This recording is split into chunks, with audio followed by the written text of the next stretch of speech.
right here.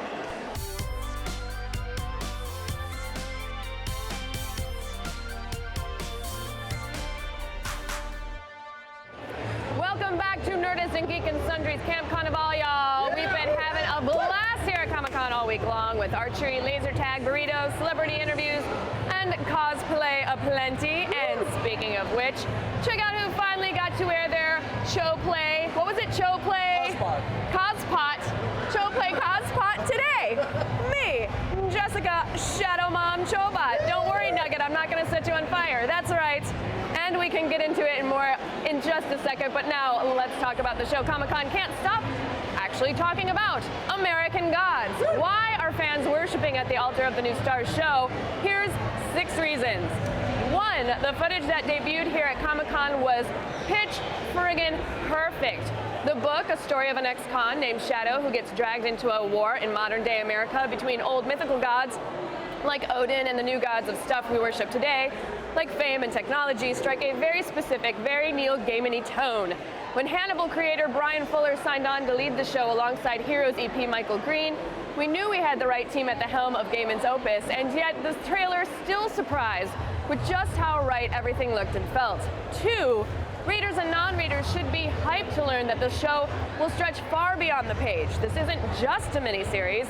No, Gaiman, Fuller, Green, and friends are expanding the scope of the story and looking to include more gods as they work to transform the massive novel into a multi-season long-form story. In fact, in an interview with Crave Online, Fuller even brought up the possibility of spin-offs that could explore lesser gods to create a sort of Marvel universe for deities. So give me some sexy Bilquist show, Brian. Give me that sexy Bilquist show. 3, the cast of the show couldn't possibly be more perfect, which makes sense since Neil Gaiman was heavily involved in casting. From the already terrifying Peter Stormare as Chernobog, to the already terrifying Crispin Glover as Mr. World, to the gentle and roguish Ian McShane as Wednesday, these folks look and sound a hell of a lot like the characters always have in our heads. Very, very lucky us. But the best piece of casting news so far came out of the American Gods panel at San Diego Comic-Con yesterday, and that is number 4, Kristen Chenoweth. Kristen Chenoweth is the best. She was the best in Brian Fuller's Pushing Daisies, she was the best in Wicked, she was the best in The West Wing, and now she's going to be the best as Easter on American Gods. The actress came out on stage and declared herself a proud Christian before giving us some insight into Easter, saying the goddess is very pissed that Jesus took her holiday. There's nothing else to say. Kristen Chenoweth alone makes American Gods 15 times better. Which brings us to number 5. Even Neil Gaiman himself is psyched to watch the American Gods series, and not just because of those sick residual checks. He and the show's cast and crew sat down with Alicia Lutz right here on the Conival main stage, and this is what he had to say.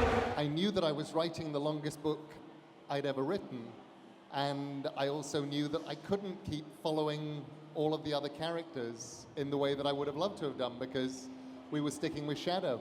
So part of the joy of giving the book to Brian and Michael is I'm now getting to find out what happened to Mad Sweeney when the camera wasn't on him. I'm now getting to find out what happened to Bilquist while the camera wasn't on. I'm getting to find out lots of stuff about Laura I didn't know. I sort of knew, you know, I know she's come back to life, but there are lots of bits where I don't see her in the book, so I didn't even know what was happening to her. And finally, reason 6 that Comic-Con can't stop talking about American Gods.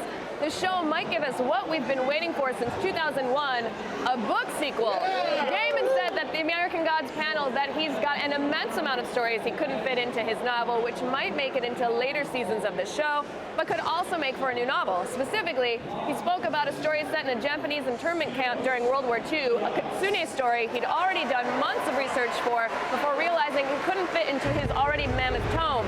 But now, the tale could wind up in another novel, which seems more and more likely these days. Neil, don't tease us like that. Just stay in your office and write. Write all the time, damn you! But what do you guys think? Are you psyched for the American Gods show? I want to hear from readers and non-readers alike. Let's discuss. And yes, did you look into the flames and guess my 2016 Comic-Con cosplay? Indeed, the Lord of Light revealed to me that I should be Melisandre, and I was compelled to heed his call. But actually, it was all of your guys' comments in every single Game of Thrones episode we ever did. And I mean, how could we not? So yes, all hail the commenters. And we listen to everything. We see everything you guys post. And if you're in San Diego, I hope we'll see you at the Nerdist News panel today from 4 to 5 in the Horton Theater. Like and share this video and keep checking Nerdist.com for all your Nerdist news from Comic-Con. Make sure you're subscribed to keep getting all the Comic-Con news, breakdowns, and analysis we love to bring you. And come on over to Nerdist's Facebook, where we're bringing you live hits for the rest of the con one more